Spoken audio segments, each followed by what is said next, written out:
আসসালামু আলাইকুম। শুরু করছি পরিজান উপন্যাস। লিখেছেন ঈশিতা রহমান সানজিদা।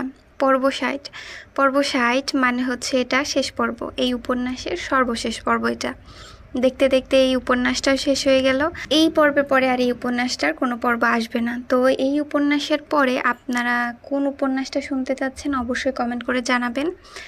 আর আমি নর্মালি ভেবেছি আমি তো ভালোবাসি তোকে উপন্যাসের হচ্ছে যে সিজন 2 এবং সিজন 3 আছে, ওগুলা কভার করতে চাচ্ছি। তো আপনাদের যদি অন্য কোনো ইচ্ছা থাকে তাহলে অবশ্যই কমেন্ট করে জানাবেন। তো শুরু করছি। শহরে ফেরার পর সব বন্ধুরা এক প্রকার আলাদা হয়ে যায়। শেখরের বেইমানি করার জন্য প্রথমত শেখরের সাথে সম্পর্ক বিচ্ছিন্ন করে সবাই। নাইম সে সময় জেলে ছিল। ছাড়া পাওয়ার পর ওদের কিয়ৎক্ষণের সাক্ষাৎ ছিল।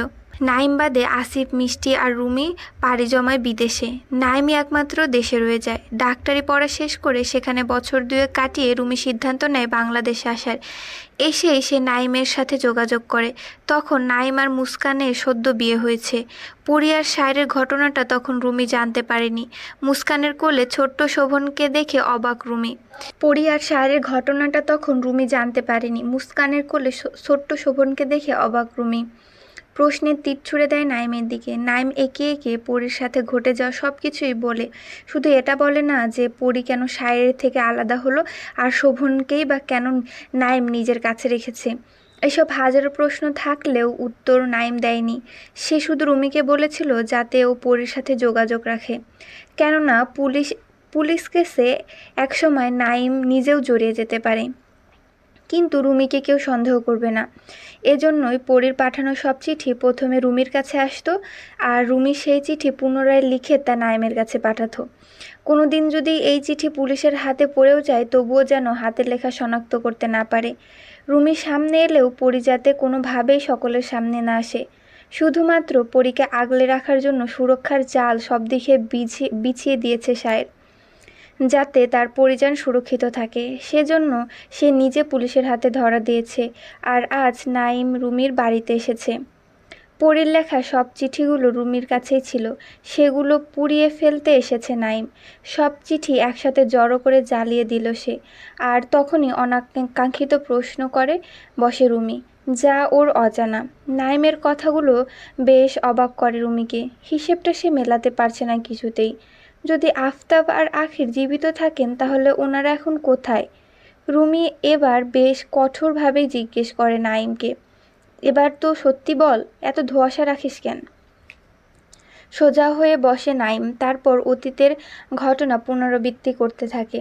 এই ঘটনা আফতাবের মোটের এই জমিদার আফতাব মোটেও সুবিধার লোক ছিল না। ভয়ঙ্কর লোক তিনি। পূর্বপুরুষদের সূত্র ধরে ওনারা অত্যাচার চালিয়ে আসছে। আমি সবসময় ভাবতাম গ্রামের মানুষ এত ভয় পান কেন এই জমিদার মহলকে, কিন্তু এখন তা বেশ বুঝতে পারছি।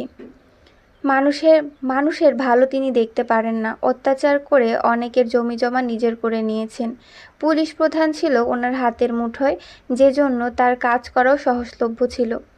নিজের মেয়েকে পর্যন্ত খুন করেন, বাকি 2জনকে হত্যা করতে মরিয়া হয়ে ওঠেন। কতটা বিকৃত মানসিকতার মানুষ তিনি। পরীরা 3 বোন আফতাবের বিপরীতে, কিন্তু জুম্মানের প্রতি তার কোনো হিংস্রতা ছিল না। হয়তো ছেলে হয়ে জন্ম নেওয়াই তার কারণ। পিকুলকে নিয়ে জুম্মান ভারতে পাড়ি জমায়। কথা আফতাবের কানে পৌঁছাতেই আরও ক্ষিপ্ত হন তিনি। পরীর উপর তার রাগটা আরও বাড়তে থাকে। শহরে সে লোক পাঠায় পরীর খোঁজে। সায়েরের কানে সব খবর পৌঁছে যায়, কিন্তু সায়ের ঠান্ডা মাথার মানুষ। ঠান্ডা মাথায় সে 100জনকে মেরে ফেললেও কেউ টের পাবে না। আফতাব কোনো বুদ্ধি না পেয়ে রূপালীকে ব্যবহার করে।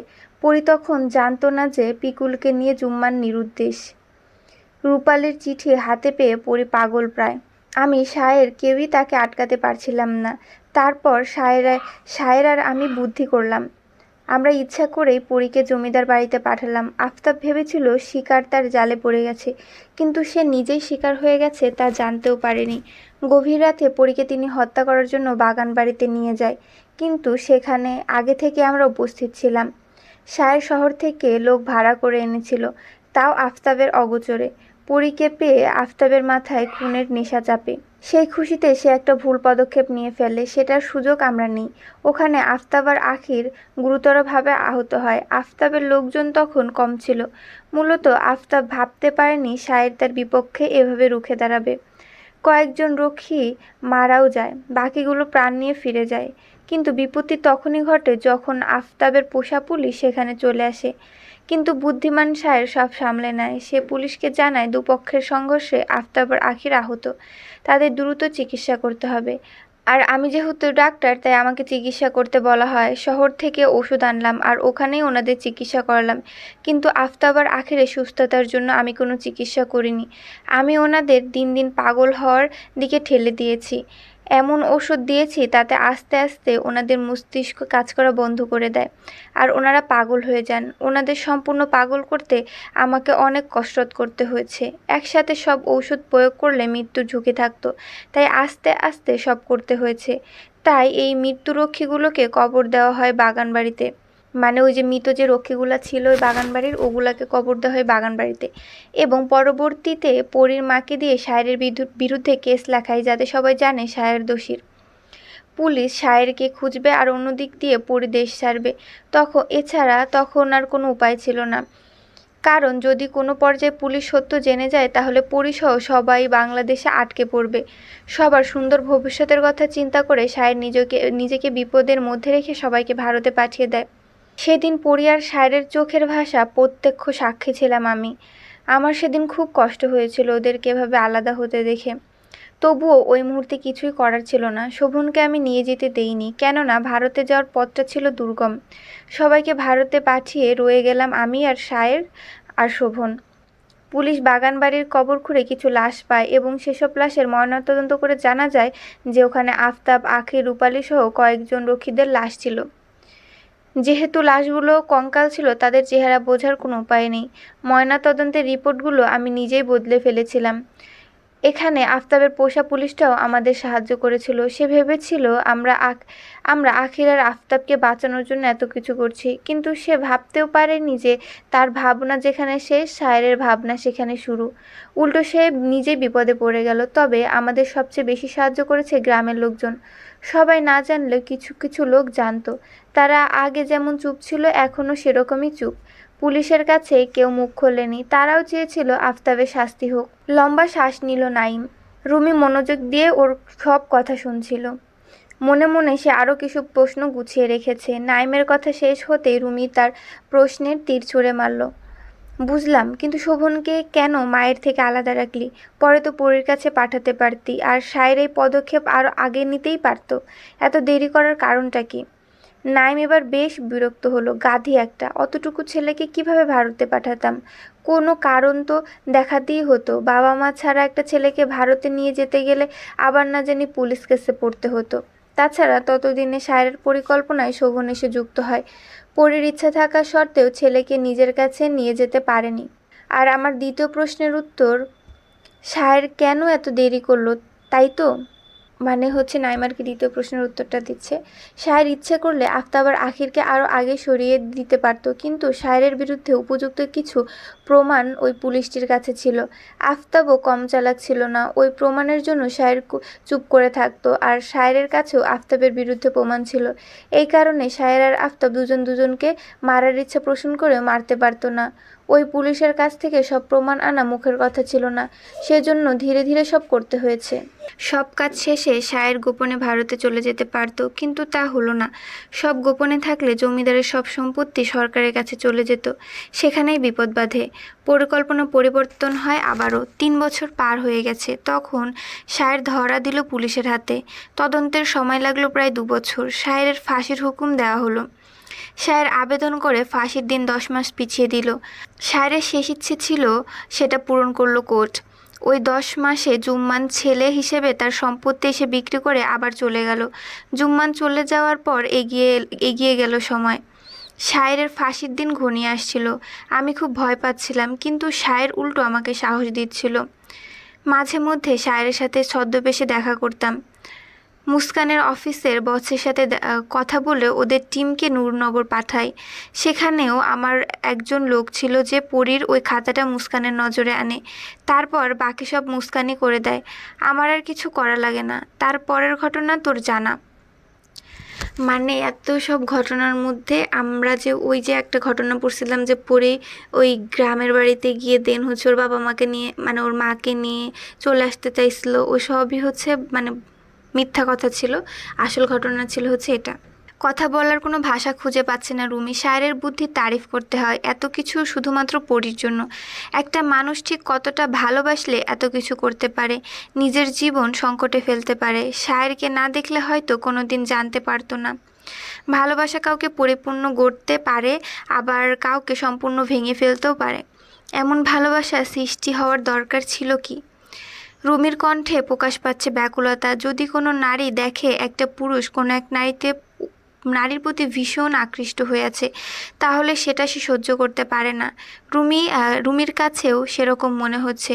এমন ভালোবাসা তো সবার জীবনে আসে না। যদি মুস্কান জানতে পারে তাহলে কি হবে? মুস্কানের কথা ভেবেই রুমি জিজ্ঞেস করে, আর মুস্কানের কি হবে? ওকে ঠকালে কেন? মানে এখানে নাইম যে পরীকে এতটা সাহায্য করছে, তো পরীর প্রতি ওর অবশ্যই একটা ভালোবাসা ছিল, সেইখান থেকে করছে। তো ওই প্রেক্ষিপ্তে রুমি হচ্ছে জিজ্ঞেস করলো এই কথাটা আর কি। কে বলেছে আমি মুস্কানকে ঠকিয়েছি? সে আমার স্ত্রী, সব অধিকার আমি ওকে দেব। তাহলে তুই কেন পরীর জন্য এত কিছু করলি? শায়ের তো ভালোবেসে করেছে, তুই এখনও পরীকে ভালোবাসিস তাই না? নাইম হাসলো। শায়ের মতো করে পরীকে কেউ ভালোবাসতে পারবে না রুমি। আমি যা করেছি তা সামান্য। আমি শত চেয়েও পরীকে পাবো না। হাসরেও ও পরী শায়ের দুজনে দুজনকে চাইবে, আমি চাইলেও পাবো না। আমি তখন না হয় মুগ্ধ চোখে তা দেখে নেব। দিন শেষে আমার ভালোবাসা সুখে থাকুক তার ভালোবাসার মানুষের সাথে। এই গল্পে তোর মতো চরিত্র থাকা খুব কঠিন নাইম। ভালোবাসা কেউ ছাড়তে চায় না, আর তুই হাসি মুখে ছেড়ে দিলি। একটা গল্পে সব চরিত্রে সুখ লেখা অসম্ভব। এজন্যই আল্লাহ আমার চরিত্রে সুখ লেখেনি, তবে একজন দায়িত্ববান স্বামী হব। রুমির বাসা নির্বিঘ্নে ত্যাগ করে নাইম। সে আজ সব পিছুটান থেকে মুক্ত। শায়ের ভালো থাকুক পরীকে নিয়ে, বাকি জীবনটা ওদের আনন্দময় কাটুক। 7 বছরের কষ্ট না পাওয়া তৃষ্ণা মিটুক। শায়ের মতো ভালোবেসে কেউ আগলে রাখতে পারে না, আবার নাইমের মতো ভালোবেসে কেউ ত্যাগ করতেও পারে না। ভালোবাসার এই দুটি রূপ ভীষণ ভয়ঙ্কর। কারণ ভালোবেসে আগলে রাখা যেমন কঠিন, তেমনি ভালোবাসার মানুষকে ত্যাগ করাও কঠিন। তবে পরীর সন্তান যে কিছু সময়ের জন্য নাইমকে পিতা হিসেবে জেনে এসেছে, এটাই ওর কাছে অনেক। অর্ধাঙ্গিনী হিসেবে নাইবা পেল এই জীবনে, তাই নাইমের আর কোনো আফসোস নেই। সে নতুন করে মুস্কানের হাত ধরে অগ্রসর হতে চায়। অবশেষে বলা যায় পৃথিবীর সকলের গন্তব্যই একটা, তা হলো প্রকৃত ভালোবাসা। শুভ্র রঙের শাড়িটা যেন পরীর দেহে শোভা পায়। লাল পাড়ের সাদা রঙের শাড়ি পরে খাটের উপর পা ছড়িয়ে বসে আছে পরী। খাটের অপর প্রান্তে হেলান দিয়ে বসে আছে শায়ের। গভীর রাত তখন। ঘরের সবাই ঘুমে আচ্ছন্ন। শোভন, মালা আর জেসমিনের কাছে ঘুমিয়েছে। পরীর চোখে ঘুম নেই। একে অপরের দিকে নির্জীব দৃষ্টিতে তাকিয়ে আছে শায়ের পরী। ঘরের জানালাটা খোলা, সনসন করে ঠান্ডা বাতাস ঘরে ঢুকছে। যদিও বাতাস সামান্য, শীতকাল বলেই বাতাসটা বেশ গায়ে লাগছে। শীত নিয়ন্ত্রণ বস্ত্র নেই দুজনের কারোই। শীতটা যেন দুজনের খুব উপভোগ হচ্ছে। পরী খেয়াল করলো তার কপোলদ্বয় এই ঠান্ডার ভেতরও গরম হয়ে আসছে। পরে বুঝলো এগুলো অশ্রুকণার গরম আভা। বেশ কিছুক্ষণ যাবৎ ধরে অশ্রু বিসর্জন দিচ্ছে সে, আর তার স্বামী যেন এতে ভীষণ আনন্দ পাচ্ছে। পরীর খোলা চুলগুলো হালকা দুলছে। সেও দৃষ্টি নিবদ্ধ করেছে শায়েরের চোখে। অনেক সময় পার হওয়ার পর শায়ের মুখ খুলল, জানালাটা বন্ধ করে দেই। অনেক তো শীত উপভোগ করলেন, এর বেশি নিলে শরীর খারাপ করবে। এতদিন তো শরীর আমার খারাপই ছিল, আচমকা ওষুধ মিলে গেল, আর খারাপ করবে না। শায়ের উঠে গিয়ে জানালা বন্ধ করে দিল। তারপর পরীর সামনে বসেও ওর এক পা কোলের উপরে রাখলো। মসৃণ ফর্সা পায়ে হাত বুলালো, বলল, আমি হিনা খুব কষ্টে ছিলেন কি? উত্তরটা আপনি জানেন, তবুও জিজ্ঞেস করছেন কেন? জবাব না দিয়ে কেবল হাসলো শায়ের। পরী পুনরায় বলে উঠল, ঘুমাবেন না নাকি সারা রাত আমাকে দেখবেন শুধু? আপনি কি চান? আমি আপনার ইচ্ছা জানতে চেয়েছি। আমার থেকে কষ্ট বেশি আপনি পেয়েছেন। জানেন আমি ভীষণ ভাগ্যবতী, পিতার স্নেহ আমি পাইনি। কত শত মায়ের কাছে তার পিতা কোনো এক রাজ্যের রাজা আর সে রাজকুমারী, কিন্তু আমার কাছে তা শুধু গল্প মাত্র। তবুও আমার আফসোস হয় না আপনি আছেন বলে। কি এমন জাদু করলেন আমাকে? আমার তো এত ভালোবাসা সহ্য হচ্ছে না। পরীর বাহু শক্ত করে ধরে কাছে টেনে নেয় সায়ের, শক্ত চোখে তাকিয়ে বলে, সত্যিকারের ভালোবাসার সব পরিস্থিতিতেও পাশে থাকে, যেমন আমি ছিলাম আর সারা জীবন থাকবো। এজন্যই আমার ভালোবাসা আপনাকে সহ্য করতে হবে।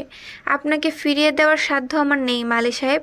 আপনি আমার স্বামী। যদি আল্লাহ ছাড়া আর কাউকে সিজদা করার হুকুম থাকতো তাহলে আপনার পায়ে সিজদা দিতাম। তাহলে কি করে আপনাকে দূরে ঠেলে দিই বলুন তো? শুধু আমি কেন, মনের মতো পুরুষ পেলে পৃথিবীর কোনো নারীর ক্ষমতাই নেই সেই পুরুষকে ছেড়ে যাওয়া। দম ফেলে ভালো করে শায়েরের মুখে চোখ বুলায় পড়ে। শখের শাড়িটি নারীরা ছাড়ে না, তাহলে শখের পুরুষকে ছাড়ে কিভাবে? শাড়ির মতোই শখের পুরুষটিকে গায়ে জড়িয়ে রাখে। শুনেছি সময়ের সাথে সাথে নাকি সব পাল্টে যায়, অভ্যাস, ভালো লাগা, এমনকি অপেক্ষার রঙও পাল্টে যায়। কিন্তু আমার তো কোনো কিছুই বদলায়নি। আমি আজও সেই পরিজানে আসক্ত। তাহলে কি ভেবে নিব সত্যি ভালোবাসায় কিছু বদলায় না? জবাব না দিয়ে পরি শরীর এলিয়ে দিল বিছানায়। শায়ের এক মুহূর্ত দেরি না করে তার ভর ছেলে দিল পরিজানের শরীরে। তার পরিজানের গলায় মুখ গুজে দিয়ে শক্ত করে জড়িয়ে ধরল। পরি অনুভব করলো 7 বছরের ফেলে আসা অনুভূতি। সেই অনুভূতির দল আবার ফিরে এসেছে। তার মালি সাহেবের প্রতিটা নিঃশ্বাস তাকে অতীত মনে করিয়ে দিচ্ছে। পরি আবারও সেই গরম আভা টের পাচ্ছে। তবে এই চোখের জল পরির নয়, স্বয়ং শায়েরের। পরিকে শক্ত করে সে জড়িয়ে ধরে বলে উঠল, আপনাকে ভীষণ ভালোবাসি পরিজান। আমিও আপনাকে খুব ভালোবাসি। তাজমহল দেখতে যাবেন? কেন, কি আছে ওই তাজমহলে? ভালোবাসা। আমার না ভালোবাসা আছে বলেই বলছি। কিছু তো আছে ভালোবাসায়, না হলে একটা লাশের জন্য কেউ তো আর তাজমহল বানায় না। পরি মৃদু হেসে শায়েরের ঘন চুলে হাত বুলিয়ে দিল। শায়ের আবার ওকে বুঝিয়ে দিল ভালোবাসার আরেক নাম চোখের জল। শায়েরের কথাটাই ঠিক ছিল। শায়ের বলেছিল ওর ভালোবাসায় পরি কাঁদবে। তাই আজও চোখের জল পড়ছে পরির। বহুদিন পর সাক্ষাৎ হলেও মনোমিলন হয়েছে প্রতি ক্ষণে ক্ষণে। শুধু চোখের দেখাটাই যে হয়নি, চক্ষু তৃষ্ণা যে বড় তৃষ্ণা। শায়েরের বুকে যে সমুদ্র শুকিয়ে গিয়েছিল, আজ সে সমুদ্রের নোনা জল থই থই করছে। এই তো ভালোবাসা, শায়ের পরিজানের ভালোবাসা। পরীর তখন খুব ভালো লাগে যখন সে চোখের সামনে ছেলে স্বামীকে একসাথে আসতে দেখে।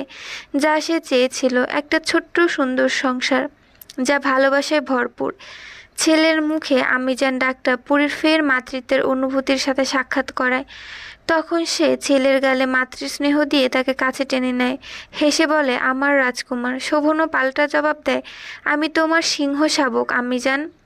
পরি কপালে ভাঁজ ফেলে বলে, ছেলের কথার মানে বোঝার চেষ্টা চালায়, কিন্তু সে ব্যর্থ হয়। শোভন তখন হেসে বলে, আম্মিজান আপনি তো শেরনি, আপনার ছেলে তো শেরই হবে। শোভনের মাথায় হাত বুলিয়ে দিয়ে হাসে পরি। পরি বোঝে তার অভিরূপ এই ছেলে। মা যেমন তেজরি হিংস্র, তেমনই ছেলেও। রাতে যখন কোনো খারাপ স্বপ্নে পরীর ঘুম ভাঙে, আগের মতোই শায়ের তখন পরীকে বুকে টেনে নেয়, আদরে ভুলিয়ে দেয় খারাপ সময়গুলো। অতীতের সমস্ত রশিগুলো ছিঁড়ে ফেলে দিয়ে ভবিষ্যতে রশি টেনে সামনে এগোয় দুজন। কাশিয়াঙে এভাবে কাটিয়ে দিচ্ছে পরি শায়ের। সূর্যোদয়ের আগ মুহূর্তেই পরি ছুটে যায় পাহাড়ে, আর প্রিয় স্মৃতির সাথে মনোমিলন ঘটাতে। কুয়াশার চাদর গায়ে মেখে এদিক ওদিক ছুটতে থাকে। শিশিরের ঘর ভাঙে তার চরণ, সূর্যকে টেনে আনে ধরায়। কিন্তু ঠিক তখনই পেছন থেকে সেই মধুমাখা কণ্ঠটি শুনতে পায়। সে গলা ছেড়ে ডাকছে পরিজান বলে। এটাই হচ্ছে পরিজানের সমাপ্ত। তো এরপর আপনারা কোন উপন্যাস শুনতে চাচ্ছেন তা অবশ্যই কমেন্ট করে জানাবেন। তো কোন উপন্যাস দিব আর কবে থেকে দিলে ভালো হয় অবশ্যই জানাবেন।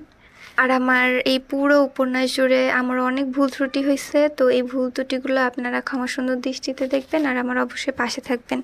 আর আমার চ্যানেলের উপন্যাসগুলো যদি আপনারা শুনতে চান অবশ্যই আমার চ্যানেলকে সাবস্ক্রাইব করে দেবেন।